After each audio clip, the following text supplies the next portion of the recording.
Current liabilities are those liabilities which are repaid within one accounting year. ठीक है, simple. लिखिए लिखिए बच्चे सभी को ही. Current liabilities are those liabilities which are repaid before one accounting year, yeah, within a year. Current liability are those liabilities which are repaid before one accounting year or within a year.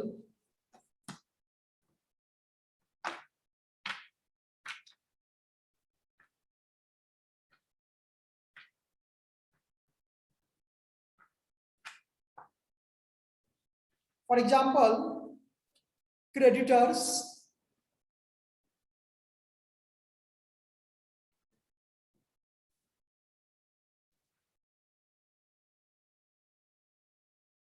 bills payable,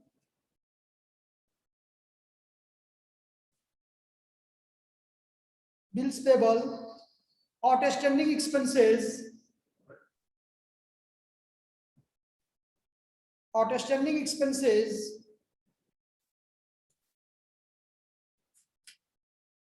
income received in advance,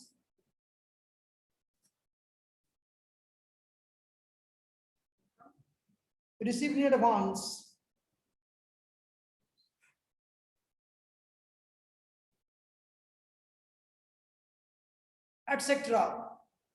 लेकिन अगर इसको हम company के point of view से सोचें तो current liability लिखेंगे बच्चे,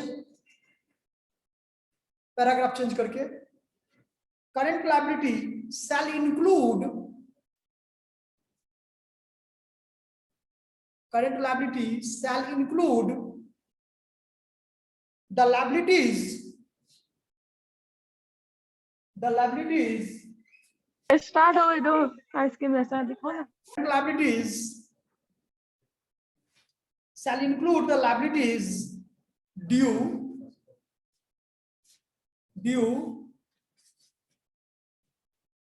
within 1 year, due within 1 year.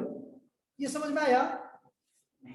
नहीं समझ में आया कि वो सारा लायबिलिटी जिसको मुझे क्या करना पड़ता है, एक अकाउंटिंग ईयर में ही क्या करना पड़ता है, पेमेंट करना पड़ता है. तो उन सभी लायबिलिटी को, उन सभी पेमेंट को हम लोग क्या कहते हैं, करंट लायबिलिटी कहते हैं. तो याद रखना है, ये हम कंपनी एक्ट जो अमेंडमेंट 2013 हुआ है उसके हिसाब से बता रहे हैं. अभी वो तो जनरल टर्म बता दिए, जो पहले लिखवाए हैं वो जनरल टर्म में है.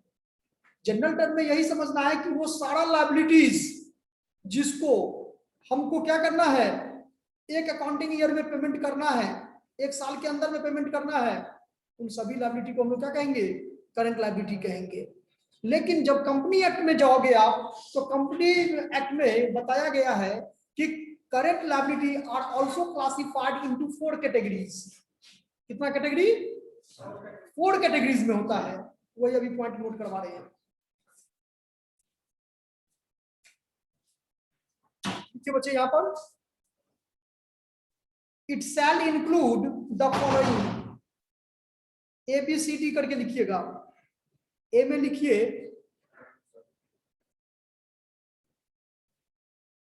शॉर्ट टर्म बोरोइंग,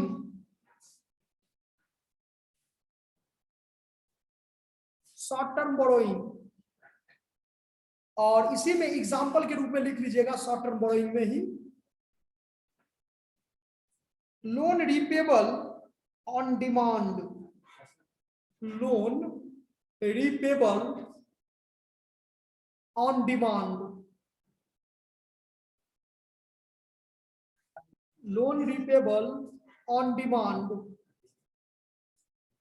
चाहे वो फ्रॉम बैंक का हो या चाहे फ्रॉम द पब्लिक का हो. आप लोन किसको पेमेंट करोगे? दो ही चीज को, या तो बैंक को पेमेंट करोगे या तो आप किसी पब्लिक से लिए हो उसको पेमेंट करोगे. तो ये आता है शॉर्ट टर्म बोरोइंग में. तो उसमें लिख सकते हैं, एग्जांपल देखिए हम बोर्ड पर लिखते हैं. सही बच्चे देखिए इसको,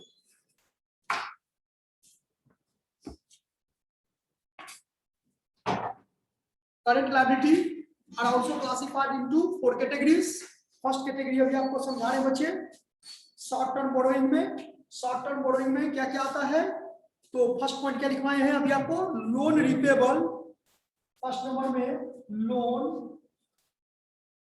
repayable, loan repayable on demand, loan repayable on demand. अब इसमें डिमांड में फ्रॉम पब्लिक और फ्रॉम क्या, बैंक, फ्रॉम बैंक और फ्रॉम क्या, public. Loan repayable on demand from bank और फ्रॉम क्या, पब्लिक। नेक्स्ट लिखेंगे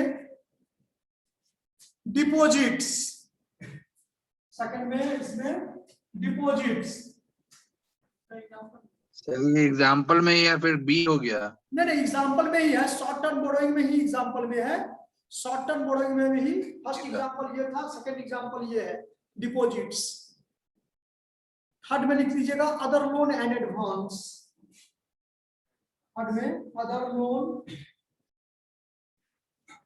and advance, other loan and advance.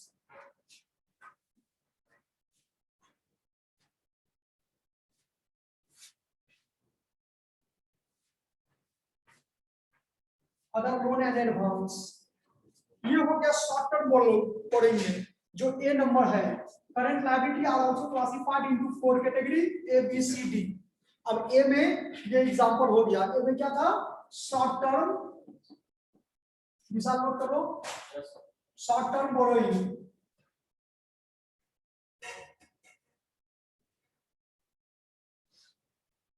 Short term borrowing,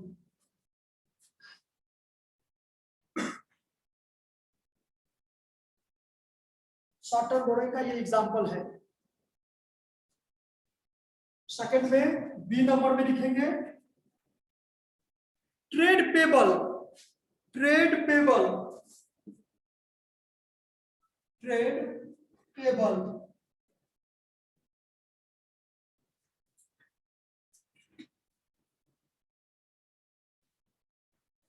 इसमें एग्जांपल में लिख लेंगे बच्चे सन्ड्री क्रेडिटर, ट्रेड पेबल, और इसके एग्जांपल में लिखेंगे सन्ड्री क्रेडिटर,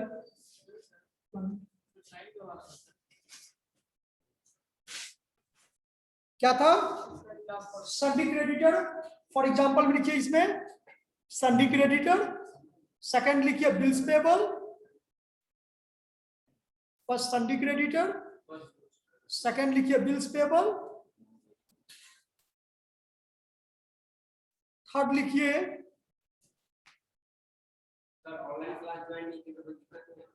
अभी नहीं,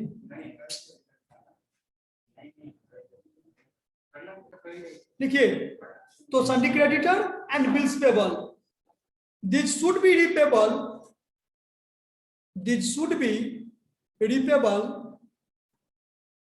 इन 12 मंथ और लेस देन 12 मंथ, या तो 12 महीना से कम या 12 महीना के अंदर। This should be repayable in 12 months or less than 12 month. C number में लिखिए other current liabilities, C number में अदर करंट लायबिलिटीज,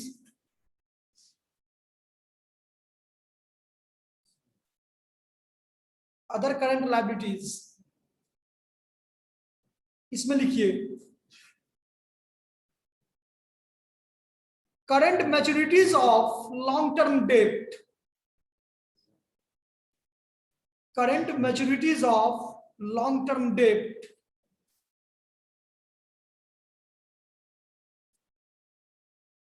सेकंड में लिखिएगा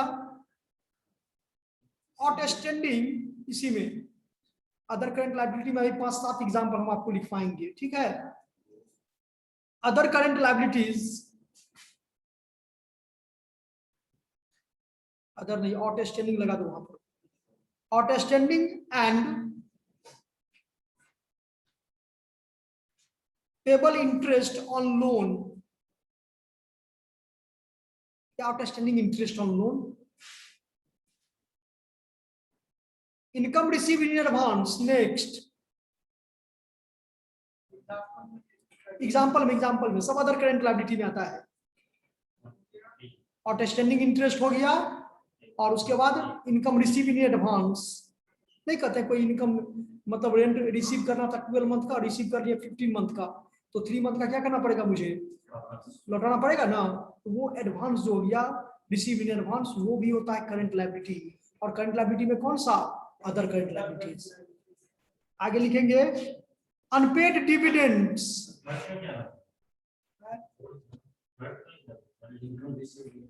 income receive in advance,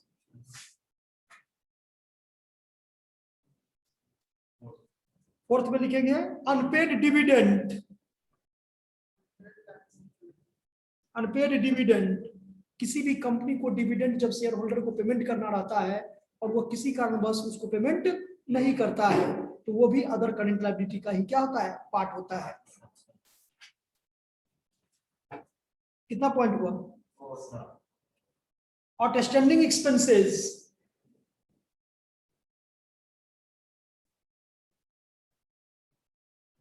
outstanding expenses,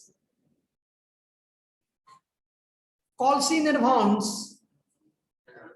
calls in advance का मतलब ये होता है कि बच्चे जब शेयर होल्डर से पैसा कोई भी कंपनी लेता है ना, तो शेयर होल्डर क्या करता है, इशू ऑफ शेयर पढ़े थे, हाँ, कोई भी कंपनी हो अपने मनी को जनरेट करता है तो पब्लिक से जनरेट करता है ना। इशू ऑफ शेयर का मतलब ये हुआ, अभी शेयर कैपिटल टॉपिक पढ़ाया आप लोगों को, शेयर कैपिटल टॉपिक नहीं को बताए हैं। अरे कंपनी की जो टोटल कैपिटल होती है वो स्मॉल पार्ट में बटी हुई होती है ना, जिसे स्मॉल पार्ट में शेयर कहते हैं, ठीक है। तो एक पब्लिक से, बस आप जानती हो calls in advance, what do you mean buy calls in advance, calls in advance जानती हैं आप। सर जब शेयर्स को एडवांस में मांगा जाता है तब उसको कॉल्स इन एडवांस नहीं, नोट करके लिख लीजिए, इसके लिए नोट करके ओके लिख सर। लीजिए।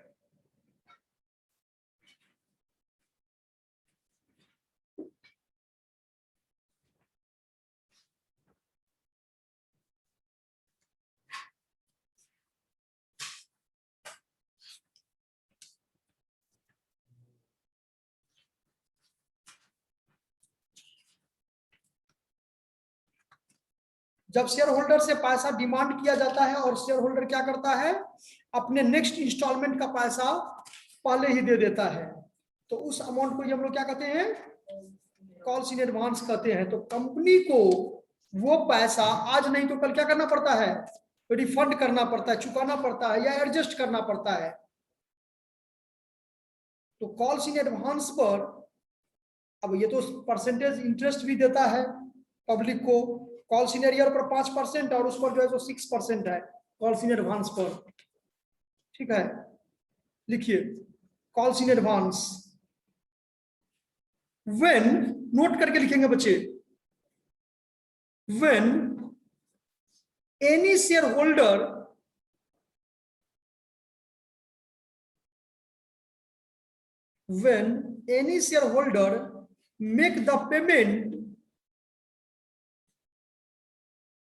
make the payment when any shareholder make the payment of any call before that amount is demanded,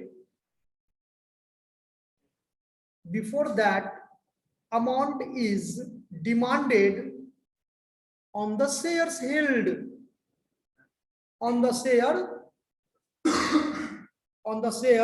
held by him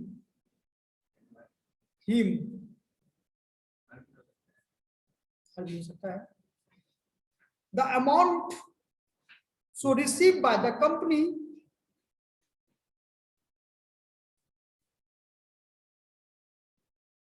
the amount so received by the company in advance for call is termed as calls in advance. For call is termed as calls in advance.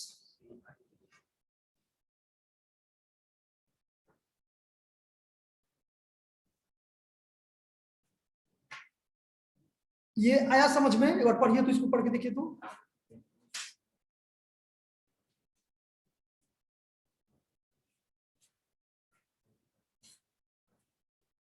Alok Kumar, यही है। विकास Kumar,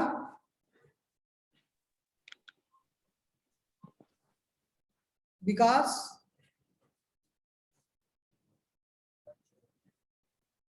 sir हम net of कर ले रहे हैं sir. Sir camera off कर रहे हैं सर, बाहर हो गए थे अभी। तो आगे लिखिए बच्चे। अब इसका डी नंबर पॉइंट है short term provision. D number point है short term provision.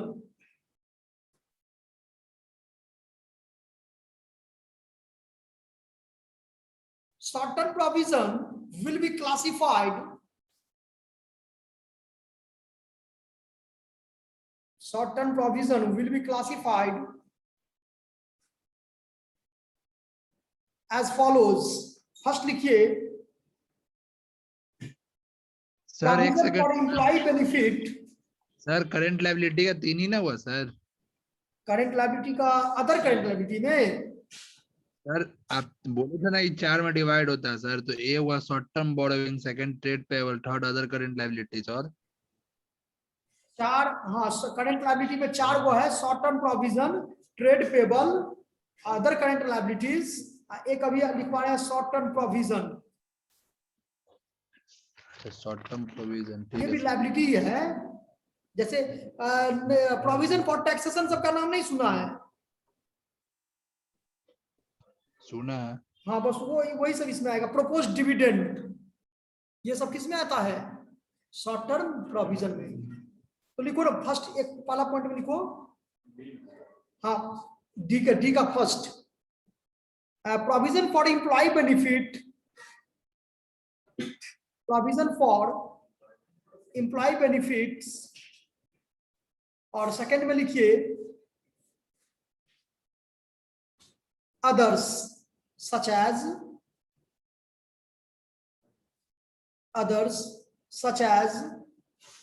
provision for tax, proposed dividend, etc. हाँ, proposed dividend, etc. तो ये टॉपिक आपका स्टडी मटेरियल बच्चे आप लोग जब देखोगे प्रोविजन का, तो वो भी टॉपिक इसी में आ गया। ठीक है। एक पॉइंट है contingent liabilities. What do you mean by contingent liabilities? Sir provision फिर से बता दीजिए तो सर। प्रोविजन का मतलब ये होता है कि भविष्य में किसी भी वर्क को फुलफिल करने के लिए पहले से ही पैसा क्या करते हैं, क्रिएट करके रखते हैं। जैसे डेप्रिसिएशन होगा, फिक्स्ड एसेट्स है, मेरे पास में मशीन है तो डेप्रिसिएशन होगा ना जी। Yes sir. डेप्रिसिएशन हम उसको एसेट्स को डिडक्ट नहीं करेंगे, हम उसके लिए प्रोविजन क्रिएट कर लिए। तो दो ही तो रीजन है, या तो आप एसेट्स को घटाओ। अगर मुझे 5 रुपया विशाल को देना है तो हम दो ही काम करेंगे, या तो 5 रुपया किसी बैंक से लोन लेंगे तब विशाल को देंगे, यानी तो अपना घर में जो जमा पूंजी है उसको लेकर के क्या करेंगे। तो वही तो दोनों टर्म यहाँ पर है कि ये कहता है क्या सर, यहाँ पे लिखा हुआ है unknown liability. Unknown liabilities yes sir. कहाँ पर लिखा हुआ है? सर प्रोविजन में लिखा हुआ है it is an amount provided for any unknown liability. Unknown liability मतलब क्या, जिसके बारे में पहले से, ये गलत लिखा हुआ है, ये नॉन लायबिलिटी होता है बच्चे। प्रोविजन नोन के लिए, रिजर्व अननोन के लिए। दोनों का ये डिफरेंसेस है। यहाँ प्रोविजन जो होता है भविष्य में, हम जानते हैं कि मेरे पास मशीन है, मशीन पर मुझे डेप्रिसिएशन होगा ही होगा, तो हम उसके लिए प्रोविजन करते हैं ना। याद है डेप्रिसिएशन चैप्टर में, जो कॉमर्स के बैकग्राउंड से आए होंगे बच्चे, वो पढ़े होंगे डेप्रिसिएशन में, प्रोविजन फॉर डेप्रिसिएशन या provision for bad and doubtful debts, जो डेटर पर क्रिएट होता है। हम प्रोविजन करते हैं ना कि मुझे पता है कि ये पैसा देगा कि लेकर के भाग जाएगा, मुझे डाउट है, तो प्रोविजन क्रिएट करते हैं ना जी। तो सवाल ये है, इट इज क्या नॉन लायबिलिटीज, प्रोविजन जो होता है वो आपको नॉन लायबिलिटी होता है, जबकि रिजर्व जो होता है वो अननोन लायबिलिटी के लिए किया जाता है। सर यहाँ पे लिखा हुआ है हुज अमाउंट इज अनसर्टेन, तो सर्टेन होगा ना सर? हाँ, बेटर कौन होगा? यहाँ पर देखिए, यहाँ पर जो डेफिनेशन दिया है प्रोविजन का, मतलब वही होता है कि जिसके बारे में मुझे पहले से जानकारी है, उसके लिए हम लोग प्रोविजन क्रिएट करते हैं। ठीक है,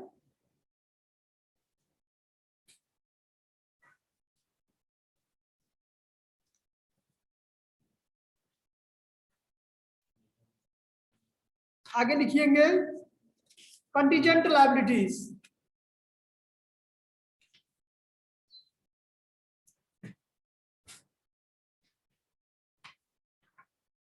कंटीजेंट लायबिलिटी ये पढ़े हैं कहीं? सर अनसर्टिनिटी के लिए इसको रखा जाता है, हाँ, एक फंड होता है मतलब देखो नॉर्मल टर्म। ये कहता क्या है कि कंटीजेंट लायबिलिटी ऐसा लायबिलिटी होता है कि अभी क्रिएट नहीं हुआ है, क्रिएट होने वाला है। हमको मान लो आफ्टर 6 मंथ घर में पार्टी करना है, उसके लिए मुझे पैसा चाहिए 50,000 रुपया। अब बिजनेस में से पैसा अगर एट ए टाइम हम निकाल लेंगे तो बिजनेस को लॉस हो जाएगा, बिजनेस मेरा क्या हो जाएगा, नीचे की ओर जाएगा। तो उसके लिए वो पहले से ही एक ऐसा छुपा हुआ, ऐसे भी कर सकते हैं हम लोग इसको, ठीक है, कि इसको बैलेंस शीट के इनर कॉलम में नहीं शो किया जाता है, एक नोट के रूप में रखा जाता है कि हम ये अमाउंट रखे हैं, इसलिए चूंकि मेरा जब वो पार्टी होगा उस टाइम इस पैसे को ड्रॉ करके क्या करेंगे। हाँ,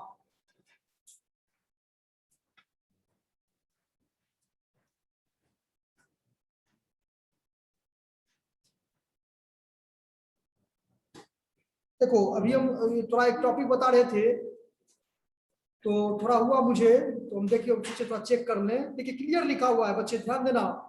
अ reserve is the amount set aside out of profit to meet unknown future contingencies for losses. मतलब रिजर्व जो हम लोग करते हैं वो फ्यूचर में मुझे क्या होगा, अननोन, पता नहीं है, उसको हम लोग रिजर्व करते हैं। और रहा बात प्रोविजन का, तो प्रोविजन अभी क्या आपको क्या बताएं, नॉन लायबिलिटी ना, प्रोविजन नॉन लायबिलिटी के लिए होता है, जबकि रिजर्व क्या होता है, unknown liability. A provision is a charge against profit to meet the losses और decreases in the value of assets, it means the amount aside to meet any known liability, लिखा हुआ है मीट एनी नॉन लायबिलिटीज। तो इसीलिए हम उसको बोले कि वो लैंग्वेज क्या है, सेंटेंस आपका गलत है। लिखिए contingent liability. Contingent liability are those liability, contingent liability are those liability that arise from the past events.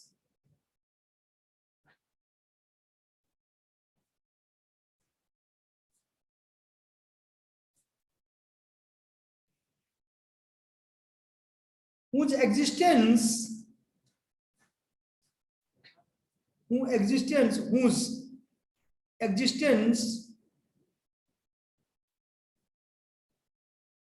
will be confirmed only by the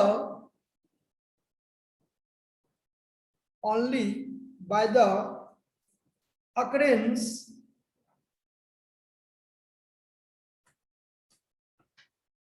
OCCU,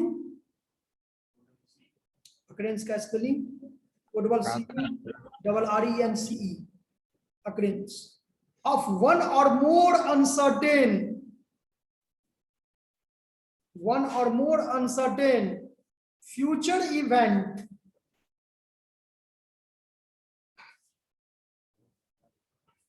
events not whole मतलब संपूर्ण wholly WHOLLY within an entity's control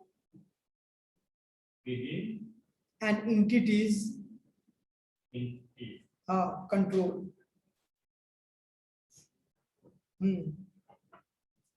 It is not shown in balance sheet.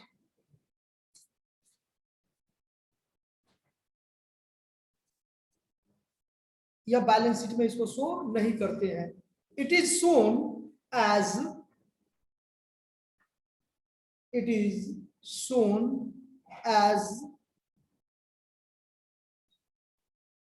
notes to account. इसको हम balance sheet में show नहीं करते हैं, notes to account में show करते हैं. For example notes to account क्या आता है सर? क्या Roshan? Notes to account sir हाँ, नोट्स टू अकाउंट्स क्या होता है sir? Notes to account foot note देखो नहीं, बैलेंस शीट के नीचे में लिखते हैं. नोट्स टू अकाउंट जैसे शेयर कैपिटल के लिए भी हम लोग बनाते हैं, कंपनी का बैलेंस शीट बनाए हैं. वो तो बनाया सर. हाँ, तो उसमें देखे होंगे आपको authorise capital, subscribe capital, issued capital, सब कैपिटल का नाम नहीं लिखते हैं. तो इसके लिए अलग से नोट्स टू अकाउंट बनाते हैं, और वहां से जो पेड अप कैपिटल आता है तो डायरेक्ट बैलेंस शीट में क्या करते हैं, पुट करते हैं. तो नोट्स टू अकाउंट का मतलब हुआ एक नोट्स बना लेना, नीचे में फुट नोट डाल देना. ठीक है, उस नोट में लिखा जाता है कॉन्टीजेंट लायबिलिटीज. सर एक बार फिर से बोलिए तो सर. हाँ, ये बताएं कि कॉन्टीजेंट लायबिलिटी जो है सर ये नहीं, ये जो अब लिखवाए हैं ना वो. अच्छा, whose existence will be confirmed only by the occurrence of one or more शुरू से ठीक है. Contingent liability are those liabilities that arise from the past event whose existence will be confirmed only by the occurrence of one or more uncertain future event not wholly within an entity's control. It is shown in balance sheet. It is shown as note to accounts. For example, देखिए claim against company.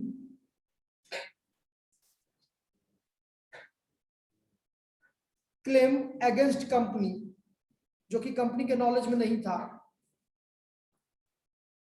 Second, liabilities for guarantees. Liabilities for guarantees given by the company.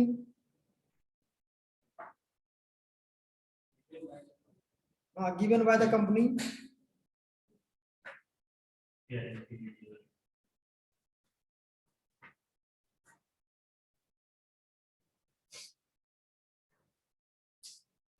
PTC, इसमें तो example ज्यादा दिया हुआ है, नहीं लिखा हुआ है.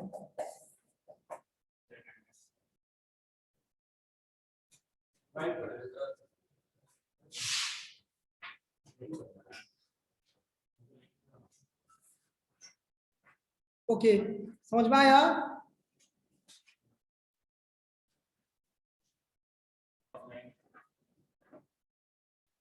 Oven sir